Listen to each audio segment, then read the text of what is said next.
Thank you so much for your precious time here. Thank you so much for hanging out with me today. What I'm about to share is, in my opinion, it's what neuroscience shows, and it was really on my heart to share this. And I think it's really important for me to share this to you because no matter what your thoughts are right now, if you feel okay, if you feel calm, at peace, if you feel uplifted, or if you don't feel in your skin at all, or if you feel like life just hates you and you just can't even move. Like if life feels dark and your life feels dark and everything is just like against you and like it's so silent that nobody can see it. No matter how you feel, okay? This is for anyone. No matter if you're sad, no matter what kind of thoughts, no matter what kind of situations your thoughts depict, no matter what situation you are in, no matter what your problem is.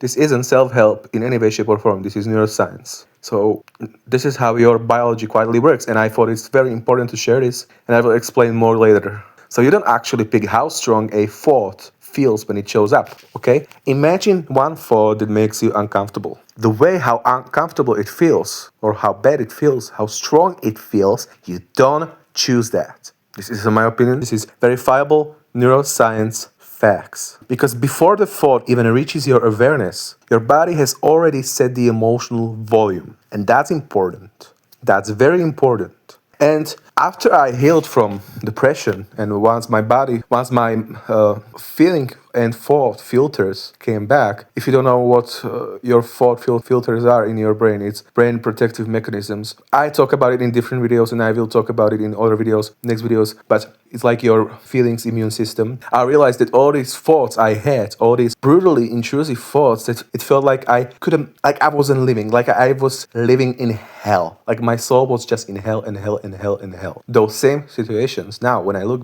back at them, that made me, the thoughts that basically felt like I'm just burning in hell. Now I'm like, like you see the difference. You see the difference, and you don't actually pick how strong a thought feels when it shows up, period. Because before the thought even reaches your awareness, like I said, your body has already set the emotional volume, okay? And let's go like this. Think of your brain like a mixing desk in a music studio, okay? Where you mix sounds, music studio desk. Different body chemicals act like tiny volume sliders, okay? Imagine volume knobs, imagine the volume mixing desk. Different body chemicals act like tiny volume sliders. Serotonin is one of the everything is okay sliders. Okay, so imagine volume slider on that mixing desk. Serotonin is everything is okay. When it's running low, when it's turned on low, neutral thoughts, or you can remember something that you overcame, any thought, neutral, whatever, or thought that feels like it's torturing you and eating you alive, can suddenly feel way heavier, more personal, and more painful. Dopamine is your interest and engagement fuel. When you run low on dopamine, you will be bored as hell. Everything will feel so empty. Like there's nothing to do. There's nothing to achieve. Like no matter if you outside from work and you have a couple hours to finally rest and then you go back to the grind your body away again. When you run low on dopamine, it's insane boredom. So when dopamine is low, the brain struggles to feel pulled toward things, and ordinary thoughts can feel flat, pointless, or empty. Let's talk about GABA. GABA, GABA, is more like the brain's internal brake pedal. When this calming signal is weaker, the nervous system runs harder. So imagine GABA is a part of your brain. GABA is responsible for the part of your brain. Imagine a computer that runs very hard. You need a fan or a blower. Imagine something is just overheating. Something is very hot. You need a fan.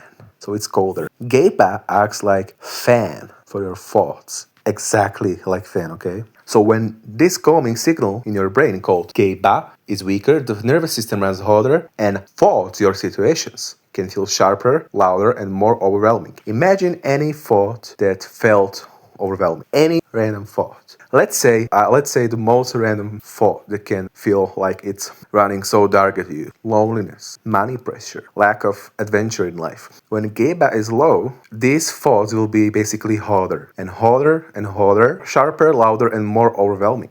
GABA basically fans lowers the temperature of your thoughts. So they're not too hot, not overheating you and harming you. Even your physical state matters more than people realize. If your nervous system is tense, even if such a mundane thing, not mundane thing, but sleep was short. If your body is low on energy like energy in terms of glucose or energy in general, the brain quietly turns the sensitivity dial up. Your thoughts that could be neutral one day could be suddenly intensive, like they're stabbing you, like they're scratching your soul. And the same exact thought that would feel small on a calm day, like I said, can feel enormous on a strained one. The thought didn't change, the internal volume did. Your brain is constantly reading signals from our body, your body, and adjusting emotional intensity in the background long before you have time to consciously react. And once you see this mechanism clearly,